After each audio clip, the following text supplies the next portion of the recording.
What's going on, everyone, and welcome back to another episode here with our Out of the Park Baseball 25 expansion franchise with the Mobile Bay Bears, our long-term playthrough here in this year's game.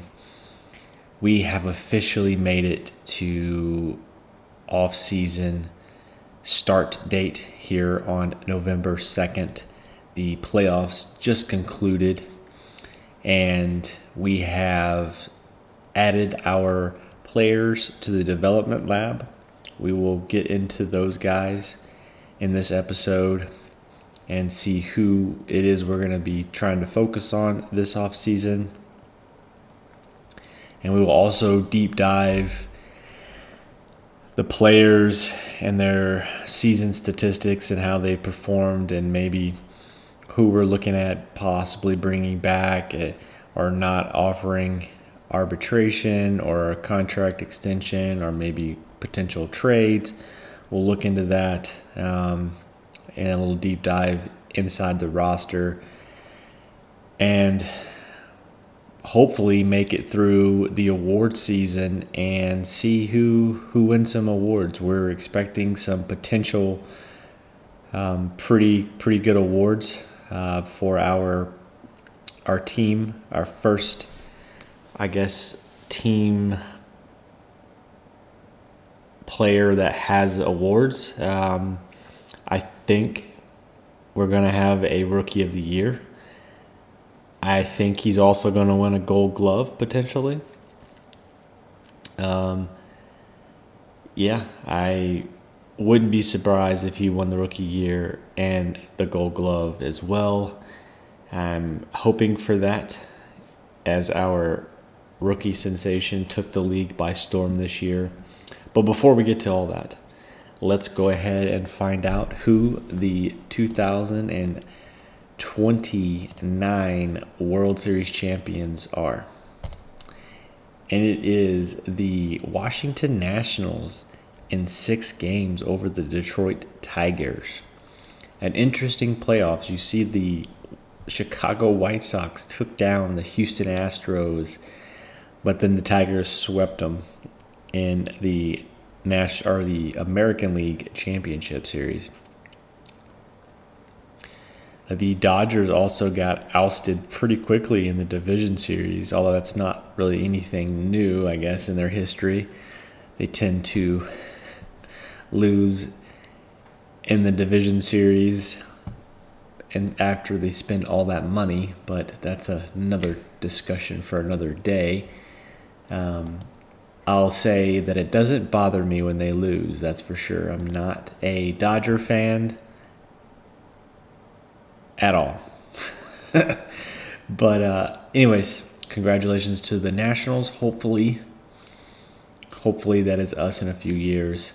I think we are definitely close to contending for a playoff spot. We do need to make a few moves, but I think we're getting there. We're definitely getting there. The grind has been long, but it's been fun. All right. Moving on to our player development. So currently we have the 7th best minor league system. We have majority of our minor league prospects that are in the top 200 are a couple years away from the major leagues, but they are coming. Majority of them are sitting in high A ball, some in rookie, and it looks like we have one top 200 prospect in international. I think there's a couple of these players on here that could potentially make the major league team at some point next year. I think Juan Cardenas is definitely going to be on the team next year. He played with us for a little bit. Whenever our DH went down, he came up and provided some meaningful at-bats for us. And I think his profile suggests he's going to be a player on the 26-man roster come opening day. I could be wrong, but we'll see. Next is Ethan Wheeler. He's pretty close to Major League ready. He needs to get his control up. I would like that changeup to develop a little bit and his stuff rating to go up. But other than that, he is Major League ready. And he dominated high A ball this year. At 25 starts, he had a 2.59 ERA with a 57 FIB minus. So at the end of the season, I promoted him to Double A. We will see how he dominates them and if he gets that control up. But those two, I think, have potential of making it to the major leagues next year. Maybe one more in there somewhere. But other than that, let's get to the lab. We do have all 8 assigned. And as we mentioned with Juan Cardenas, he's going to be on the roster probably next year.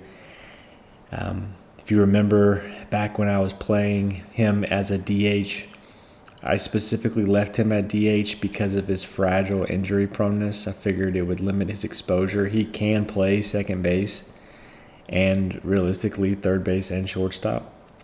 And if I wanted to, I could probably teach him first base, but I didn't want to expose him to the field to give him extra potential to hurt himself because he is fragile.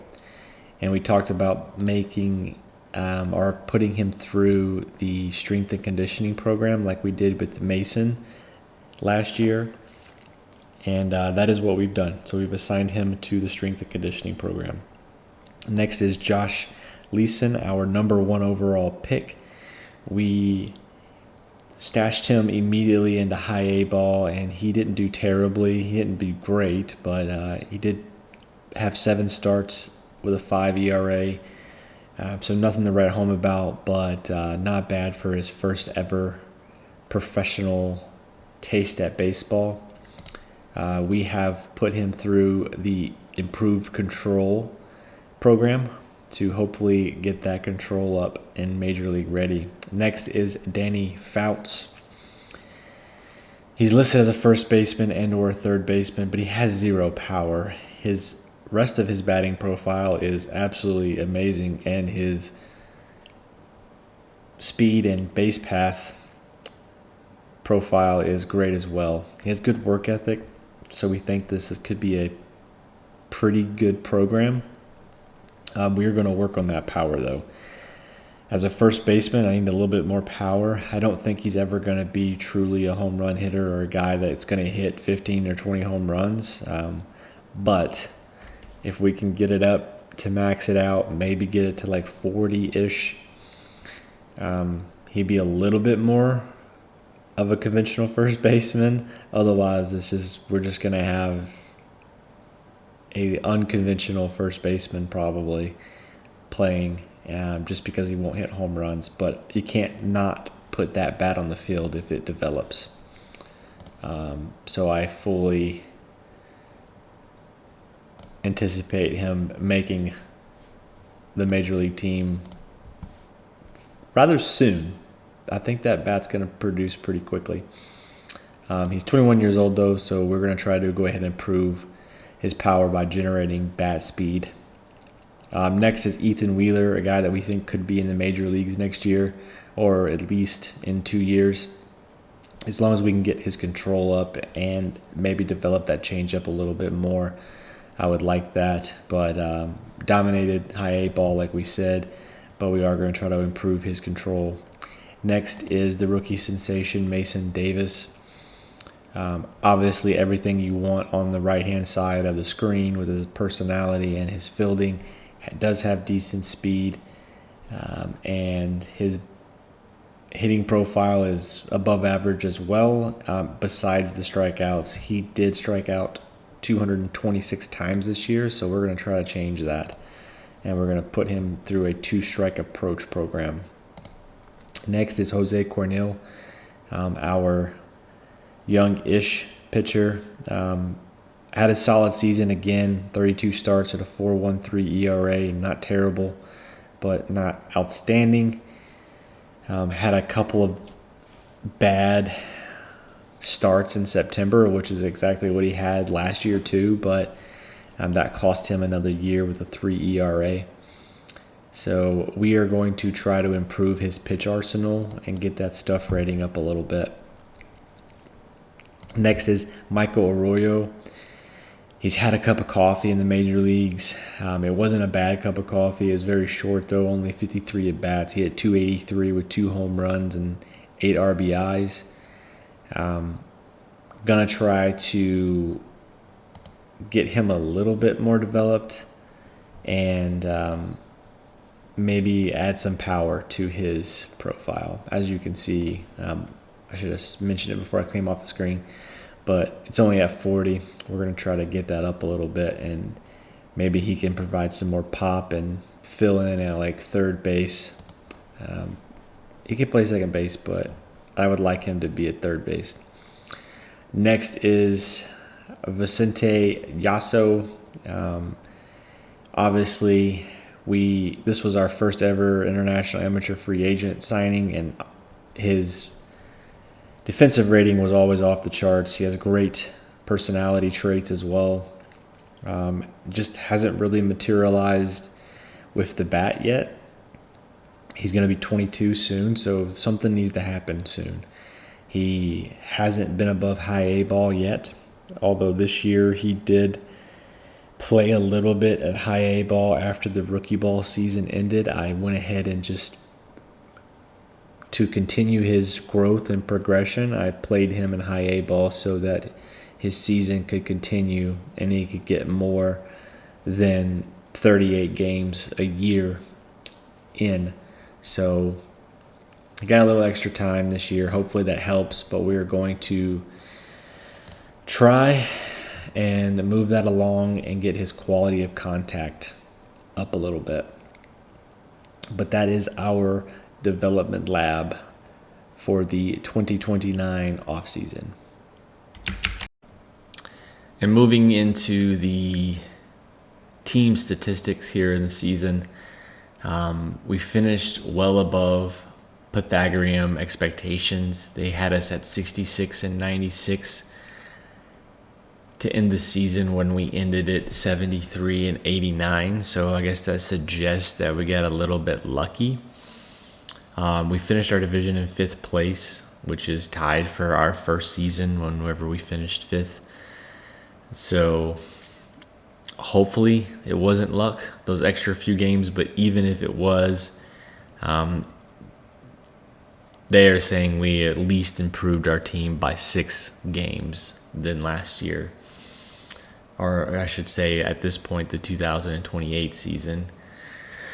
Had a below 500 at home and on the road. Would love to get that at home record in the box a little bit more to get that above 500. I feel like our ballpark is a pretty fair ballpark on both sides. We just got to figure out a way to maximize our ballpark and just play better at home. Extra inning games were pretty rough for us. We were only 7 and 15, so definitely not ideal there. 1-run games, we were 24 and 26, so not bad. Would obviously prefer to be above 500 on that, but that kind of goes back to our bullpen, and we'll get to them in a second. But you guys that have watched this season, you would know that was kind of our weak point, was our bullpen. We had quite a few guys in the bullpen that were just not doing good at all, to the point where we actually traded one of them, Dustin May, for a backup catcher-ish. So wasn't pretty in the bullpen at times this year, and very much a contributor to the 7 and 15 extra inning record and the 24 and 26 1-run game record. So hopefully we can improve that next year.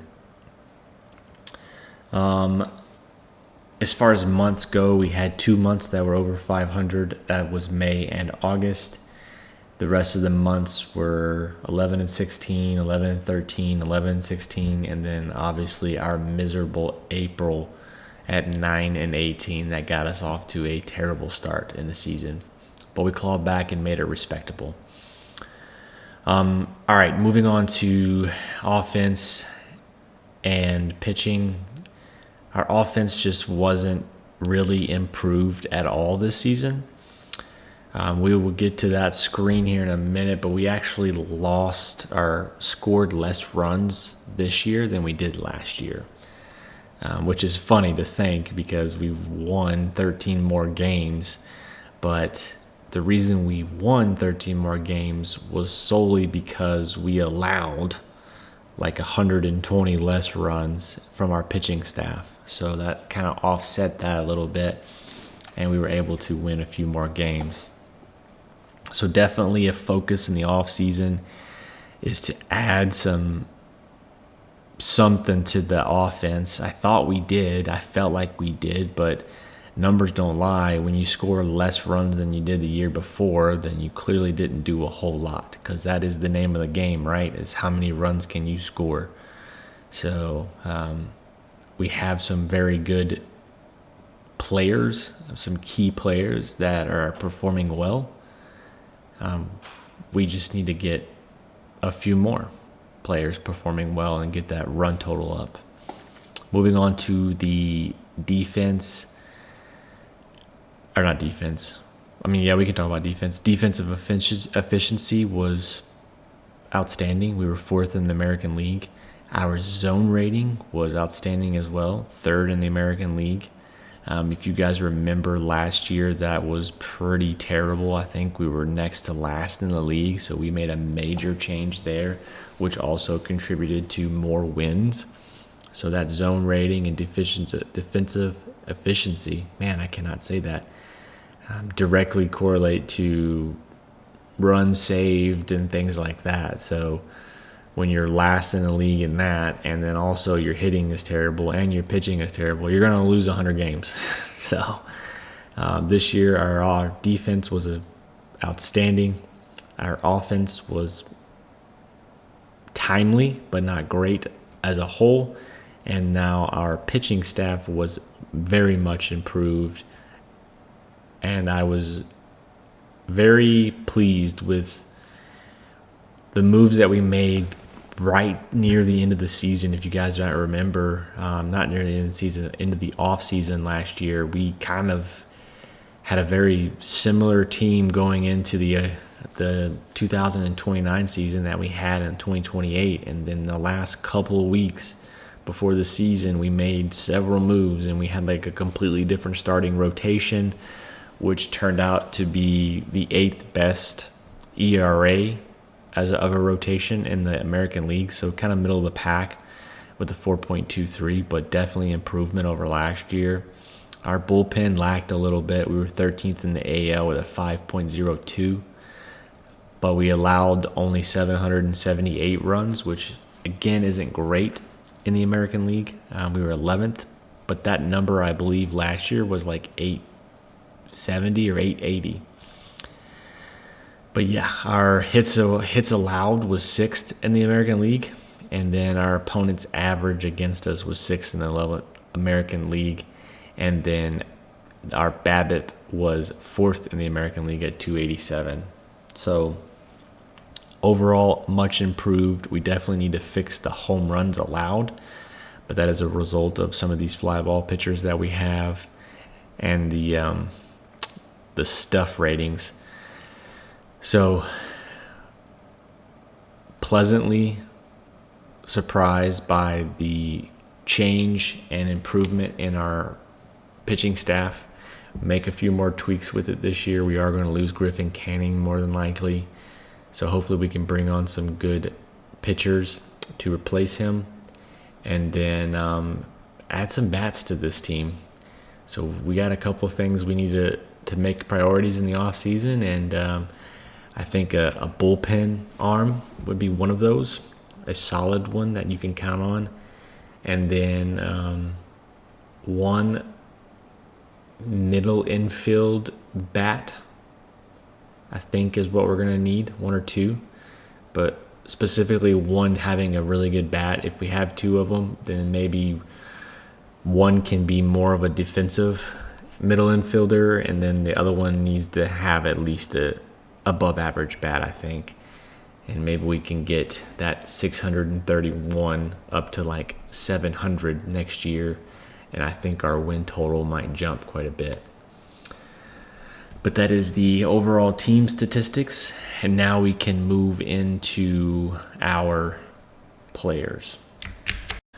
Before we jump into the players, though, I do want to bring you to this screen. Like I told you, the screen that I would show you here in a minute, and this is that screen. It shows that our offense was statistically the worst we've had in the 3 years that this franchise has played Major League Baseball. Our batting average was a 246, which is a franchise low. Last year was a 249, and the year before that was a 251. We scored 631 runs, which, again, franchise low. Last year we scored 652, and the year before that we scored 701. So our offense has gone the wrong direction. Our pitching, on the other hand, has gone the right direction. We had a 4.53 ERA as a staff, which is the best in the franchise history. Last year was a 5.22. We only allowed 778 runs, which again is best in franchise history. Last year we allowed 873 runs. So knock that down almost 100 runs. And that is more than likely how you win a few extra ball games. So I just wanted to show you guys that. It was very interesting. I felt like our offense was better this year as a whole. Like I just felt like it was better. Maybe because I had the rookie sensation in there and he was just dropping bombs. And then we had another guy that did really well with Mason. So, but other than that, I guess it was just two guys really carrying everything, so we need to add some bats. But yeah, let's take a look at the players. We'll start with the hitters. First and foremost is Caden Bodine, one of our two catchers. Not a terrible season for Caden. He hit 248, 3 home runs, 28 RBIs. Had a 325 on-base percentage, an 82 WRC plus, and a 1.5 WAR. He played 113 games for us. So by any stretch of the imagination, it wasn't a great season, but it was a respectable season. He has an 1109 efficiency and a negative .3 zone rating, which doesn't really matter a whole lot as a catcher, but he did only have 2 errors, and his framing was actually pretty good at a 6.6, so wasn't bad. Would like a little bit more offense out of him, but at the same time, I'm not unhappy about his performance, especially at the fact that he is on the major league minimum, and he will be that as well next year for us. So at just 25 years old, I think it's a pretty good bargain. Next is the other catcher, Yanir Diaz. Much better for us than Bodine.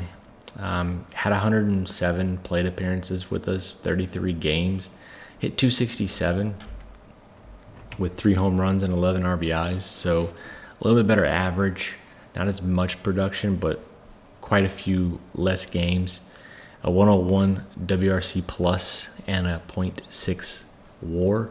His fielding was much better than Bodine's at a 1.8 zone rating, a 10.17 range.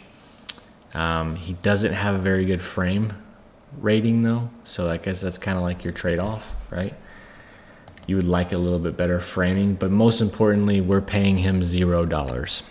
You guys might remember Oakland paid the rest of his salary this year, which was $6.7 million, and they are also paying $6.7 million next year as well, and we're paying him $0. So He's a freebie, and I will take that all day, every day. Next is Xavier Edwards, for the most part, our leadoff guy. We put him in leadoff against righties. Didn't do too bad. Wasn't great, but 265, 328 on base percentage, an 83 WRC plus with a 1.2 WAR. Did hit 3 home runs.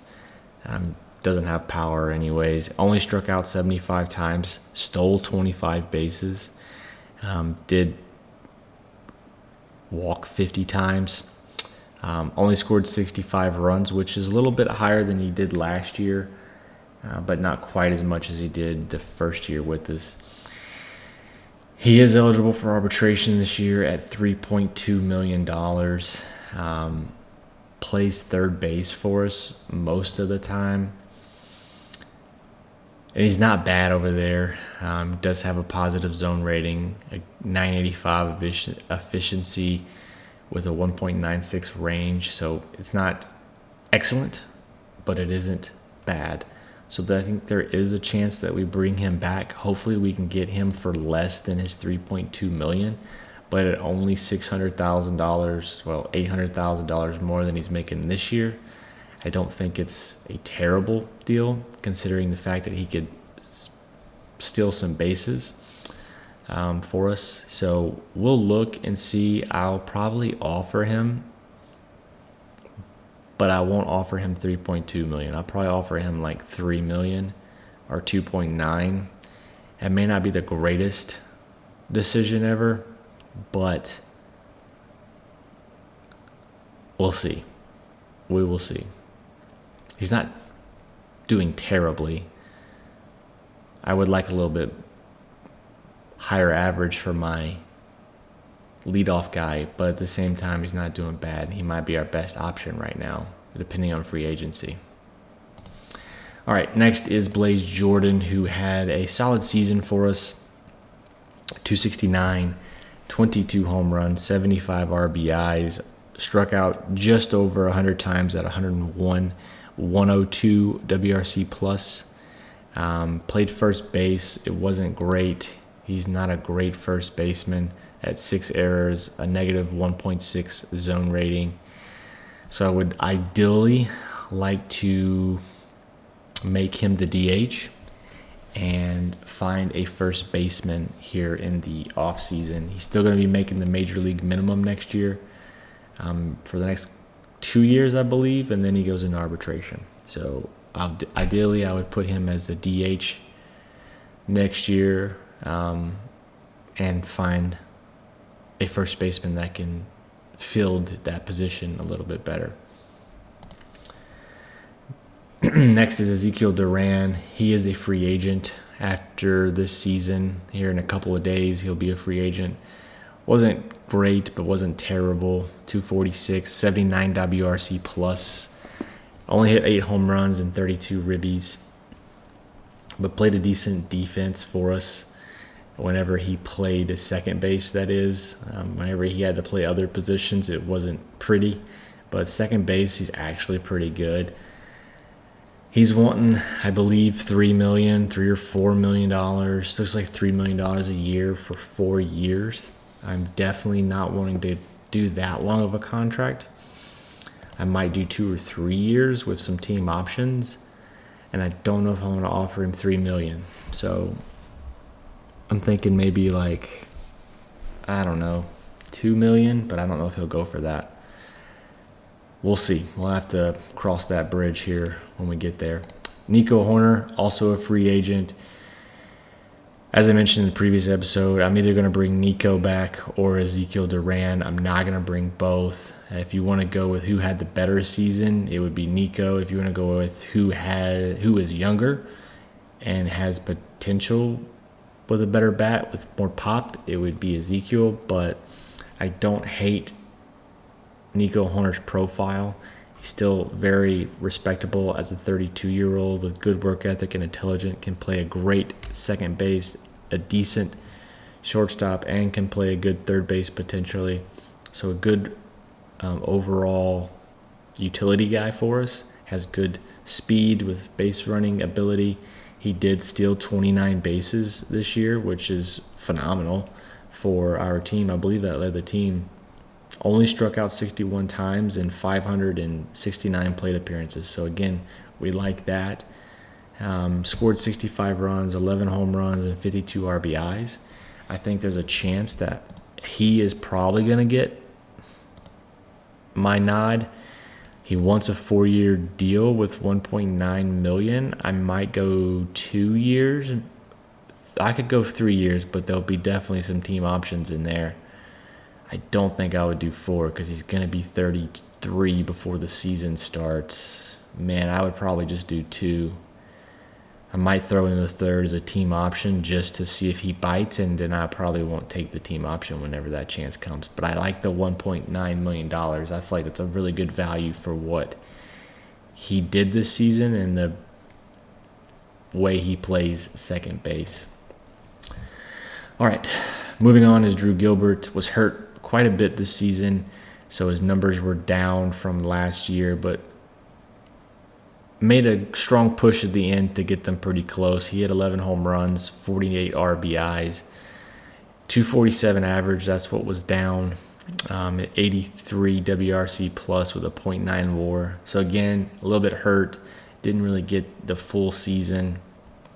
He got 400 at bats, but I mean, definitely missed about 115, 120 at bats. So that's a pretty good chunk. He'll be back with us this year. He'll be making $4.6 million in arbitration.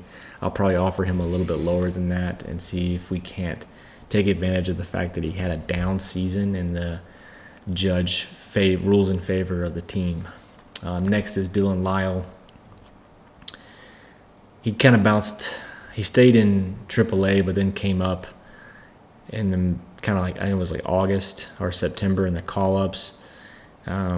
Only had 70 plate appearances, but did hit 275 with 2 home runs. Nothing crazy. There's a chance he is in the 26-man or on the 26-man roster next year as a depth player, but I don't love the fact that he is fragile and isn't really good at center field. That's ultimately why he started off the year in AAA, and it could be the same case next year, and he's still making the league minimum, so we're good there. Next is Jay Allen. He came up just to simply provide some defensive depth at center field when Brandon Marsh got hurt. I fully anticipate him to start the season in AAA again, making the major league minimum. Next is Mason Davis, and definitely had the best season in Mobile Bay Bears history to this point. He hit 36 home runs, had 89 RBIs, scored 80 runs, had a 267 average with a 119 WRC plus and a 6.0 WAR. His fielding was off the charts at center field, which is where he played all of his games, all 149 of them. He had a 21 zone rating and a 1.083 efficiency with a 3.26 range.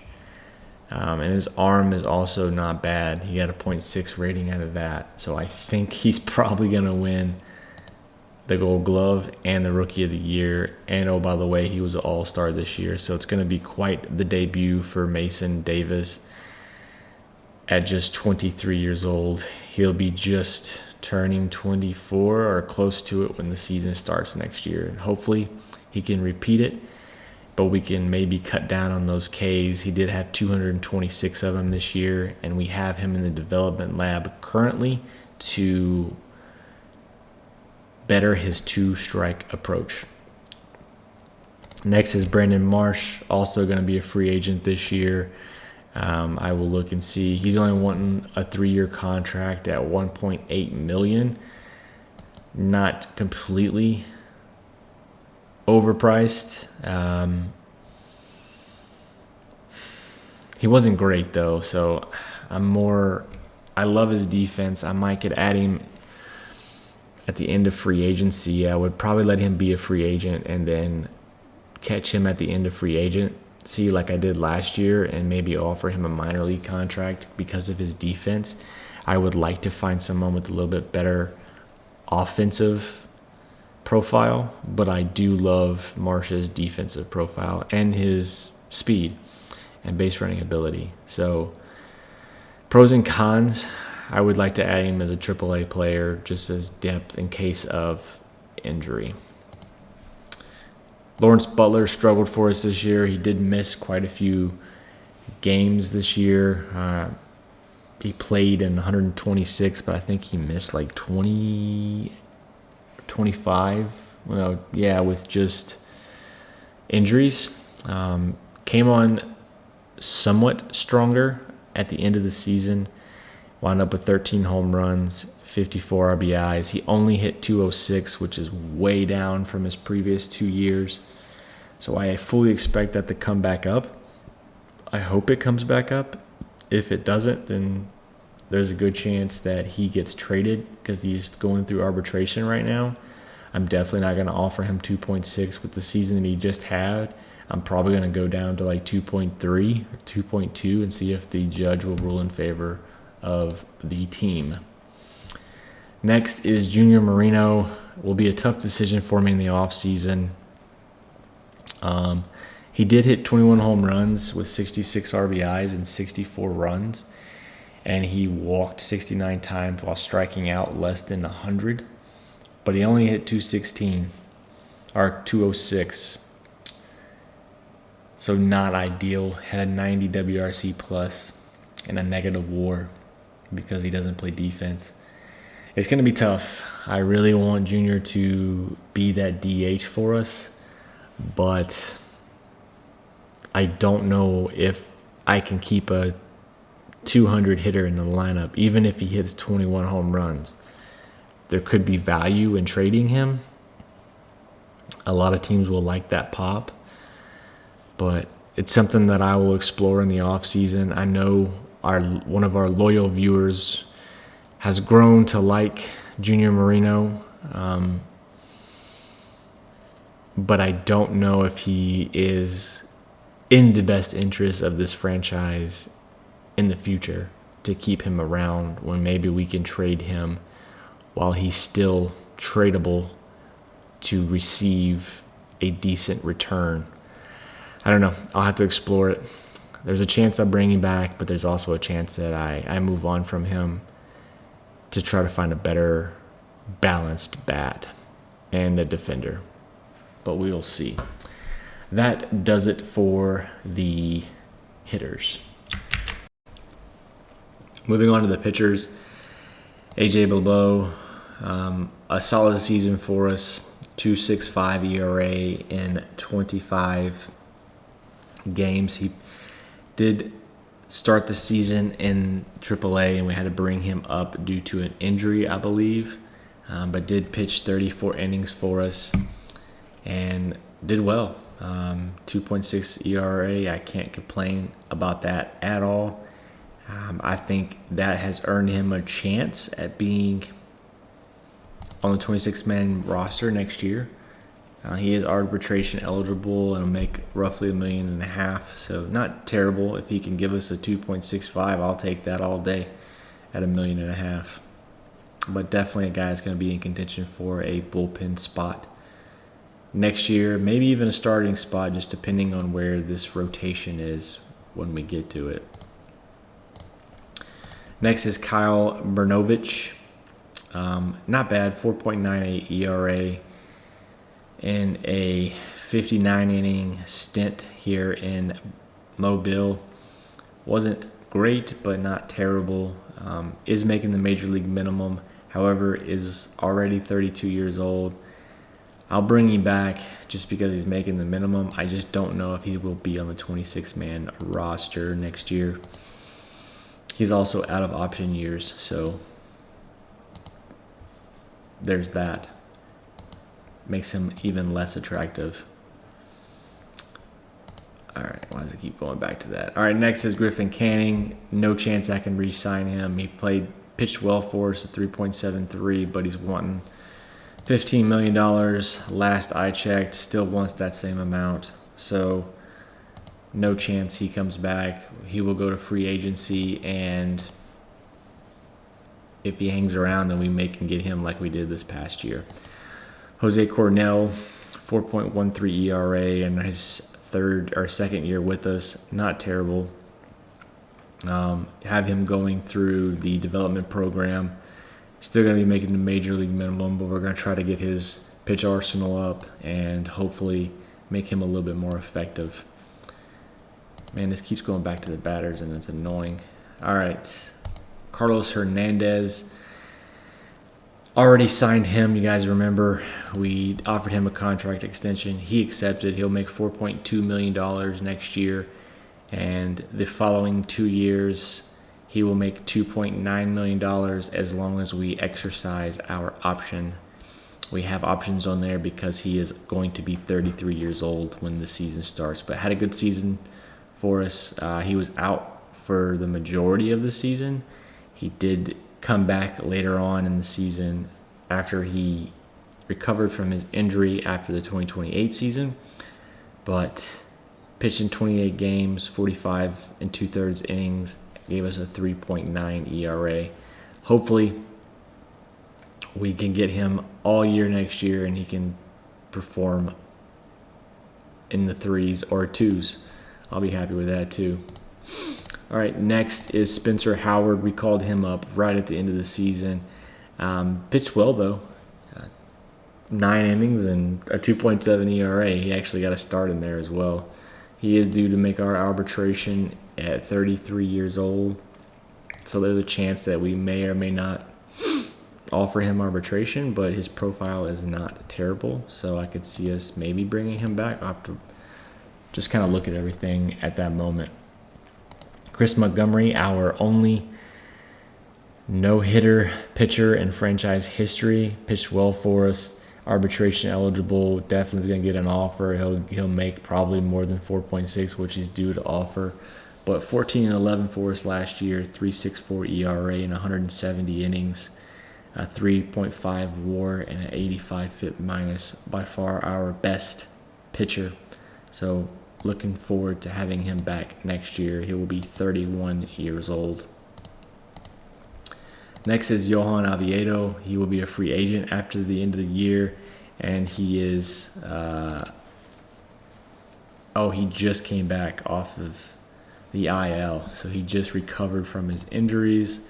He is looking for $1.64 million a year for 3 years. Not terrible. Mike could offer him a contract. I'm thinking more along the lines of 2 years and a little bit cheaper. He is fragile now, so I don't want to offer him too much, but not against bringing him back for 1, maybe 2 more seasons. Next is Greg Ricks. Pitched well for us for the most part down the stretch, struggled a little bit, but we did sign him to a contract extension, so he is ours till 2032 if we so choose. Next year he'll make $4 million, and then in 31 and 32 he will make $2.3 million each of those years. He's an Iron Man, and he has good leadership and intelligence, and pitched well for the most part. Struggled again down the stretch like most of our pitchers did, with a 4.14 ERA as a whole, but I think we got a nice bargain for him considering his profile. All right, next is Darnell Sannon. We also locked him up. We have him until 2032 as well. Next year he'll make $2.25 million, and then in 2031 he'll make $1.15 million, and then in 2032 he will make $1.5 million. Both of those final 2 years there are team options, so again, zero risk really. We're bringing back for 1 more guaranteed year, and then years 2 and 3 are at our discretion. But overall, didn't do bad. I had him started in the bullpen to begin with, and he was doing really, really terribly. Then he sent me a message saying, I want to be a starter. I deserve to be a starter. So I threw him in the rotation, and his ERA plummeted. And it wasn't until the very last month of the season did it climb back up above 5. So he had a good season until the last month. So hopefully the next couple of years aren't like that. But he is a lefty that is only 29 years old. He'll be 30 next when the season starts. So hopefully we can take advantage of a little bit of his youth and his left-handedness as well. All right, next is Isaiah Campbell, due for arbitration this year. We're going to get about $2.2 million, but dominated for us, 3.08 ERA. Did spend some time on the injured list, but pitched in 39 games, 52 and 2/3 innings, 89 FIP minus. Definitely like this guy. I don't love his stamina, but I like his extreme ground ball tendencies, and his overall profile is solid as well. 32 years old, so climbing up there in age, but he is just getting arbitration next season. All right, next is Connor Cook, was our closer. He had 10 blown saves. I will note that. Also, he had 38 saves. So in 61 innings, he had a 4.87 ERA, was 4-13. So he's not our ideal closer. However, we have stashed him at closer because we feel the past few seasons, at least, that we don't need a lockdown closer. We need setup guys and middle relief guys that can hold the leads.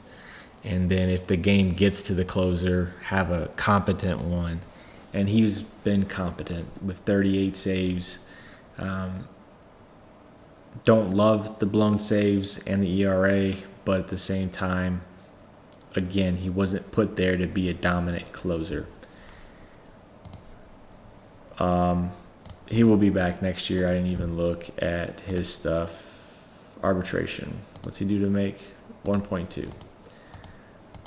So definitely will be back next season. Could potentially be back in that role as well. It depends on what we sign in the offseason. Next is Brandon Eisert. Good chance he's not back in the team next year. I don't know. I may not offer him at 31 years old.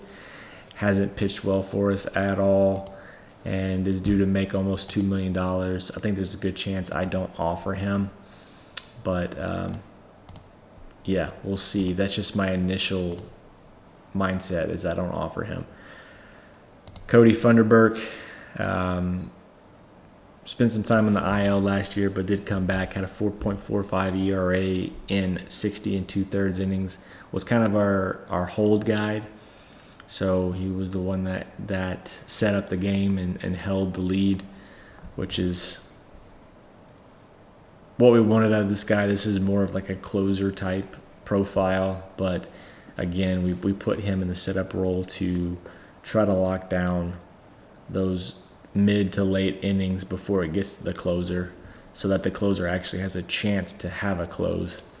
So he'll be back next year due to his arbitration, and his profile is still good, but he'll be 33 years old.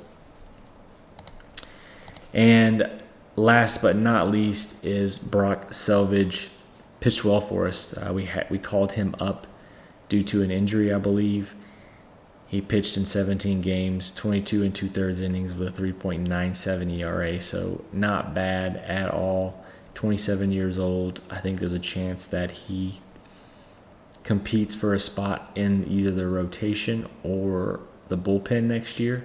We didn't start him at all. He did start 9 games in AAA, but we felt like maybe he's more of a bullpen guy, but you never know. He's making the major league minimum, so I fully anticipate he's probably going to be on the roster, especially as a left-handed pitcher.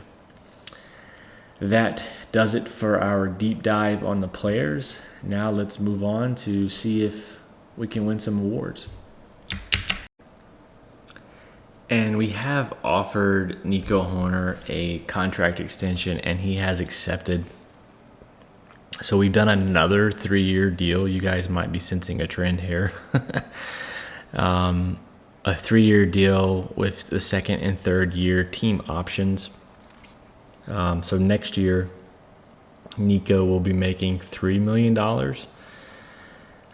which might be a little more than I wanted, but at the same time, that's his only guaranteed money, and we have the money for next year to do that.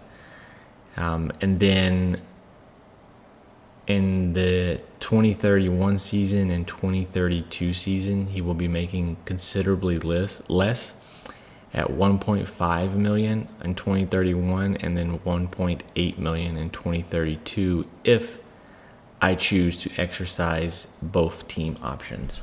So he has agreed to that contract. He was wanting 4 years at almost $8 million. We got him down to 3 years at $6.3 million. So I think that's a win for us. We'll see how that turns out, but he played well for us and can play a really good second base. So I think that's where his primary position is going to be. Now we just need to find a shortstop in free agency, and we'll be starting to solidify our team already this year. We're 4 contracts in, so looking good so far. And as expected, our rookie sensation, Mason Davis, has won his first Gold Glove in his rookie year. So now he is a All-Star and a Gold Glover. Now we are just waiting for the Rookie of the Year vote.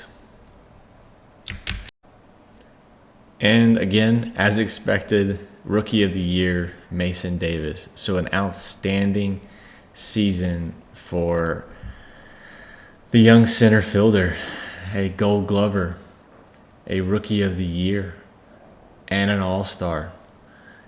You can't ask for much of a better season than that. I guess the only thing that would have topped it is if he could put World Series champion up there. So unfortunately, we couldn't do that for him, but now we are going to build around him and see if we can't put him a legitimate roster together so that he can get one of those rings one day. But it's pretty cool that he wins those awards for us because he was our first ever draft pick in this franchise back in 2024, the number 2 overall pick in the draft, and he comes up in his first season at 23 years old and wins a Gold Glove, the Rookie of the Year, and is also an All-Star. So great start to his career. Excited to see where he goes from here and his career play out. Hopefully he can continue at this pace, and maybe one day his phone rings and the caller ID says Cooperstown. So we shall see, but super excited for our young prospect. And before we end this episode, I just want to touch on something real quick. Something that's been on my mind, and it's what to do with our DH, Junior Marino. I like this guy. I like that he doesn't strike out. I like that he walks. I love his power, but he just doesn't get on base with regards to getting hits. He walks, but if he's not walking, he's getting out or hitting a home run. Spent some time on the IL with the Forest last year. Still wound up playing 127 games, hitting 21 home runs and 66 RBIs.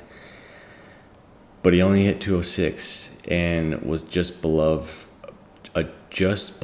replacement level player rating. And I don't know how much confidence I have in him going forward. I like the guy, But again, I've been toying with the idea of checking his trade value and seeing what's out there. And I'll tell you, he has a ton of trade value. I've already done the research, and I'm got a couple of guys in mind. One notably is Mr. Eddie Towler, a second baseman, switch hitter that's 22 years old. And I say second baseman, and I really mean ultimate utility guy. He plays second base, third base, shortstop, center field, and right field, all at the above average major league level currently, and he's just shy of 23 years old. Good loyalty, good work ethic, not the greatest speed, but makes up for it with his base running ability, can sack bunt, all of these things. Hasn't played in the majors yet. His hitting profile is a little less intriguing than Moreno's, but he's extremely valuable as a utility guy. And when his bat fully develops, he's going to be an average to above average hitter, and he's going to get on base.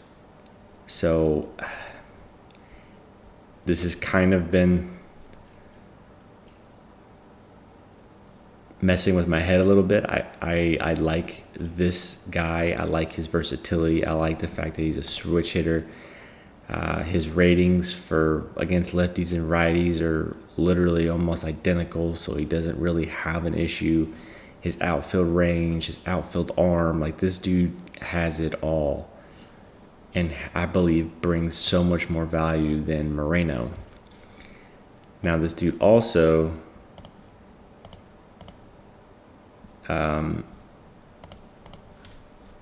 is on the trade market or the trading block, and when you see what you can add to get him besides Moreno, obviously quite a few options jump out.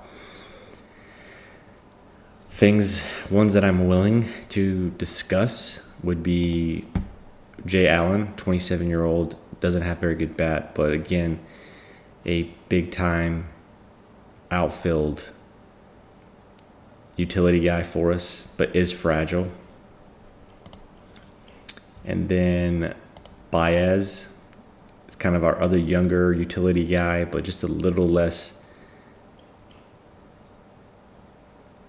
as far as his defensive ratings. His bat's probably a little better, maybe. Doesn't have quite the power, but potentially a better bat, but his defense isn't the same. And he's 2 years older. So that's a possibility. And then you could look at some of these AAA guys that are a little older, like Sean Butchard, Alec Burleson. There's a couple of names that stand out. I don't love these guys, but in the situation where I need to bring up a veteran guy that is still playable in the major leagues in the outfield, I like these two guys. And then this guy's obviously a solid first baseman.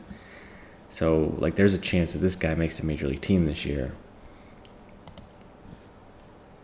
But there's a ton of trade value for Moreno, but this was kind of the best one that stood out. I might keep Moreno and try to trade him for someone else. I possibly like the idea of getting rid of Allen, especially if I'm going to keep one of these guys down here. Those are really the only ones that I would consider trading. Everyone else still has quite a bit of value to me, and is on their way to the major leagues, if not already in the major leagues. So I bring that up to get your guys' opinion. I think Moreno needs to be moved, whether it's for this guy or not. Maybe I can move Allen or someone else on this list for Eddie Towler. I want Eddie Towler on my team. It's going to happen. I'm going to trade for him. It's just a matter of who it's going to be. And if it's going to be Moreno because he provides no defensive value for us, then so be it. I think this is definitely worth doing because of the defensive value and his average to a little above average bat in certain areas. So I think he provides a little bit more value than Moreno. And I would argue that Jay Allen provides more value than Moreno. But it's a tough call. So what do you guys think? I'll end the episode right there. Let me know what you think in the comments, and I'll take your feedback into consideration. It's a tough decision, but I think Moreno needs to be moved now while he has a ton of trade value. So just let me know, and I will get back to you guys in the next episode. And hopefully we'll have a roster getting solidified for the 2030 season. But until then, I will catch you guys in the next one. Thank you so much for watching, and I hope you have a fantastic day. Have a good one.